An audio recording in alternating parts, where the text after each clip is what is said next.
आणि पुण्यात्म्यांनो, कारण की आपण आपल्या भक्ती कमाईला इथे वेस्ट खूप करतो, यामुळे ती लवकर साठू नाही शकत. कारण की आपल्याला काळाने असं गुंतवून टाकलं आहे, इच्छा नसतानाही कुठे ना कुठे ते पंक्चर होतच ते कोणत्या ना कोणत्या कारणाने. कोणी मुलाला दुखावलं तर त्याला अंतरात्म्याने काळ इथे फसवतो, परंतु त्यावेळी आपण हा निश्चय केला पाहिजे की मुलाला परमात्म्याशी जोडायला पाहिजे, आणि मग तो स्वतः रखवाला आहे. हा मग विश्वास ठेवायला हवा की परमात्म्याशी जोडला गेला, त्याचा साथी आहे तो, त्याचं बिघडत काहीच नाही. पण आपलं हृदय कमजोर झालेलं असतं. इतके कष्ट आपण इतके कष्ट उपसलेत युगानुयुगे. जसं म्हणतात की जसं कुत्र्याला कोणी लाठी मारतं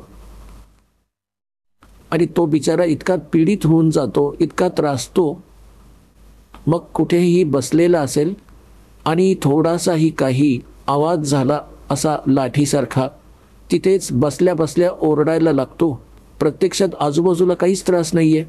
तर आपण एवढे दुःखी झालेले आहोत युगानुयुगे, आपण इतके भयभीत आहोत की न जाणो काय वीज कोसळेल या बारावर, काय होईल बाबा. तर आपण घाबरत असतो आणि आपण त्या भीतीमुळे ती भक्तीसुद्धा आपण त्यात काही ना काही विभागून तर टाकतोच. जसंही आहे आपण करत राहा. एक दिवस असा येईल आपल्या सर्व लक्षात येईल आणि मग भगवान त्यांचा रखवाला दिसून येईल आपल्याला. तर अशा प्रकारे आपण आपल्या भक्तीचा खूप नाश करतो, आशीर्वाद देऊन टाकतो. कोणाच्या डोक्यावर हात ठेवून, तुमच्या कोणी पाया पडलं, डोक्यावर हात ठेवला, आपली गेली पुंजी खूप मोठी. कारण की ज्याच्याजवळ काही असेल तोच तर देऊ शकेल. आता पूर्वी हा रिवाज कसा पाडला होता काळाने, कारण की आपले आजोबा पणजोबा आणि खूप खूप पूर्वीच्या मागच्या जन्मातील जेवढेही आमच्या पिढ्या किंवा महापुरुष झाले ते खूप भक्तियुक्त असायचे. त्यांची वचने सफल होत होती आणि ते काय करायचे की आपल्या मुलांना आशीर्वाद द्यायचे. भगवान करो तुझं असं असं हो, भगवान करो तुझं तसं हो, आणि असं होऊ दे, तुला तो नातू हो, तुला पुत्र हो. तर असे ते आपल्या पुंजीला नष्ट करत असत. आपल्या टायरमधून, आपल्या चाकातून, आपल्या ट्यूबमधून दुसऱ्याच्या चाकात हवा भरायचे. आता ना ती त्यांची ट्यूब कामाची राहिली, ना स्वतःची खराब करून टाकली, दोघेही जागीच थांबले. त्याचा विधी आहे की त्याच्यात हवा भरण्यासाठी वेगळी व्यवस्था आहे, ती तिथूनच हवा भरली जावी. तर समजणाऱ्याला इशाराच खूप असतो. आपण ऐकत होता जगद्गुरु तत्वदर्शी संत रामपालजी महाराज यांचे मंगल प्रवचन, ज्यांच्या शुभ आशीर्वादाने संपूर्ण विश्वामध्ये 500 पेक्षा जास्त नामदीक्षा केंद्र आहेत, जिथे निशुल्क नामदीक्षा दिली जाते.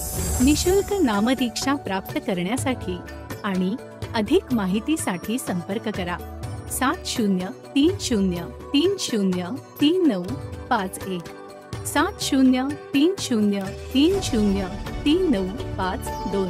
अद्वितीय आध्यात्मिक ज्ञान वाचण्यासाठी, पाहण्यासाठी आणि ऐकण्यासाठी संत रामपालजी महाराज ॲप अवश्य डाउनलोड करा किंवा आमची वेबसाईट www.jagadgururampalji.org वर विजिट करा. आम्हाला सोशल मीडियावर फॉलो करा. सर्व पवित्र धर्मांच्या पवित्र शास्त्रांवर आधारित प्रमाणित अनमोल पुस्तक ज्ञानगंगा किंवा जगण्याचा मार्ग यापैकी कोणतेही एक पुस्तक निशुल्क मागवण्यासाठी आपण आम्हाला आपले पूर्ण नाव, पूर्ण पत्ता, पिनकोड आणि फोन नंबर सह लिहून 7030303951 किंवा 7030303952 या नंबरवर SMS करू शकता किंवा 7030303950 या नंबरवर व्हॉट्सअप देखील करू शकता.